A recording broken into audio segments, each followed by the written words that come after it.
Great day, my lovelies. How are you?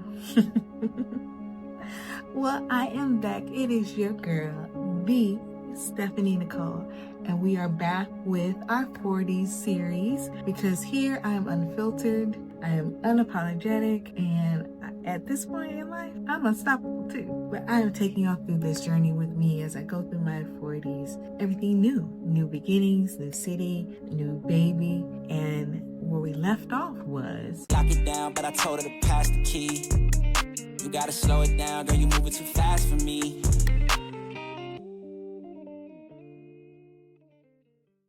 So here we are with another story time. Where we left off was, I got laid off for the second time, but no worries, because guess what? Your girl was already putting things in motion. I was able to get a HELOC, and so while I got laid off, I had a few checks, not a one, not two, but a few checks in the bank. So I said, you know what? Let's go all the way in on SNS. And that's exactly what I did. Just so happened when I got laid off, February the 9th, on February the 12th, I was on a plane. I was on a plane to DC, and I was part of a group called VIP Start. And VIP Start, and I'm very thankful and very honored that I got the privilege to be a part of VIP Start. And VIP Start is Veterans in Procurement, and it is a free program for veteran-owned businesses. And they fly you out to DC, stay there for 3 days, and they teach you about the government contracting process from beginning to end. So I was very grateful that SNS was one of, I believe, 56 companies that were selected. And they have a 2-year, here I say this, a 2-year waiting process to get into that program. So very grateful that when one door shut, another one blew right open, and I walked right through. And so this was a time to focus all on SNS. And so that's what I did. I put all my eggs in the basket.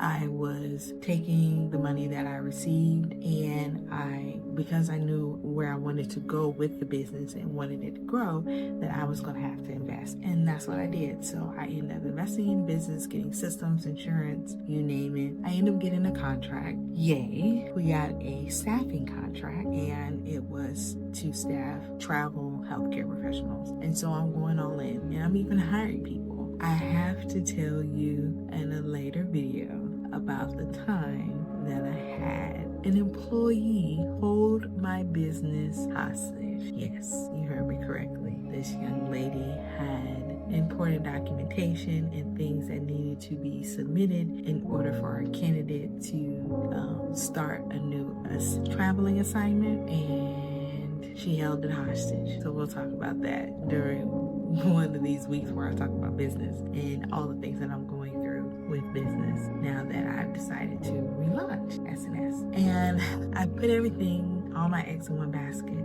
I had a squirrel moment, so we're back on it. Remember, squirrel, we're back. So I put all my eggs in one basket, and it just felt like it wasn't coming together. It was, I had an employee on my business hostage. I ended up letting people go. I was working tirelessly trying to get this together, and it just seems like it wasn't coming together like I thought it would. I hired people in the United States. I hired people outside the United States. It don't matter. At the end of the day, if a person don't want to work, they don't want to work. So I was growing weary, and then at the same time, money was dwindling. So I'm laid off. Even though I got checks, bills still gotta get paid. I had already made the decision that when my daughter had graduated high school, which was going to be in a couple months, in May of 2024, when she graduated high school, that I was going to move anyway. And there was just no reason for me to stay in Atlanta. And so I had made the ultimate decision that I was going to move.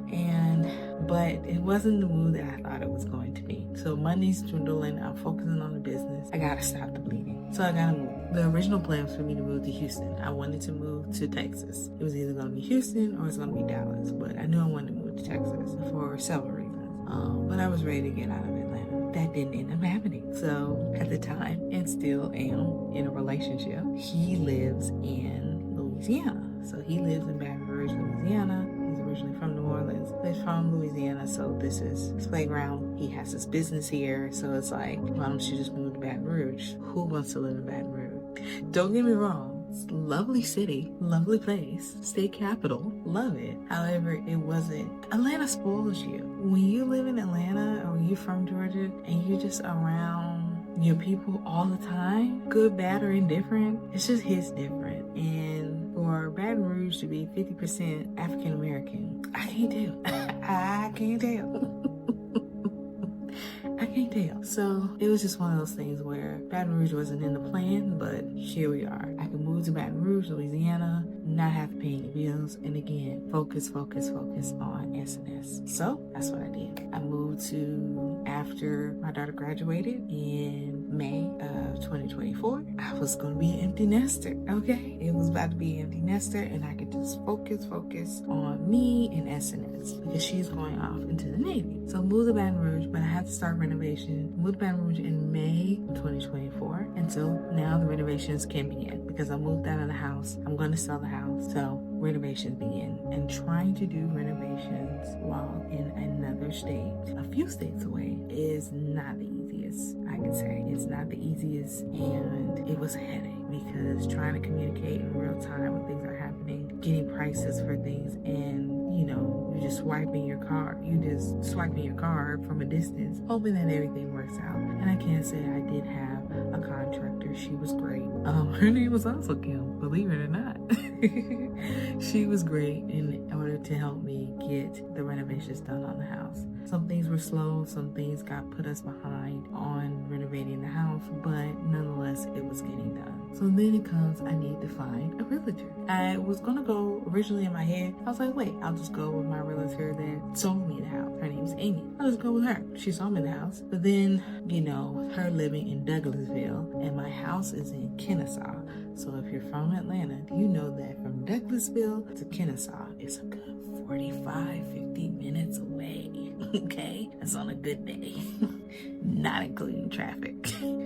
So I was like, well, I need someone that's going to be really attentive, that's going to be really on it. And with her living so far away, I just didn't think that she had the capacity because, believe it or not, the girl's been in business for over 20 years as a realtor, and so she's booked and busy. So I decided to go with a realtor that was that lived inside the neighborhood. And that ended up panning out well. I didn't feel like he was on it. It was clear he wasn't on it because this house is a very nice house. So when I bought the house in April of 2016, I paid $150 for it. It appraises at $350. So April of 2016, I bought it for $150. It appraises in May of 2024 at $350 plus, and that was before renovations happened, right? So you know what that means. I got a good check when it came to the HELOC, but also when I go to sell the house, I'm still gonna get a pretty good change because I didn't take all of the money, right? And so you got quartz countertop, you got brand new flooring, you got brand new carpet, brand new windows. Do you know how much windows cost, my ninja? So you're telling me, so we set the price at the house for $365. It was getting showings and people were interested.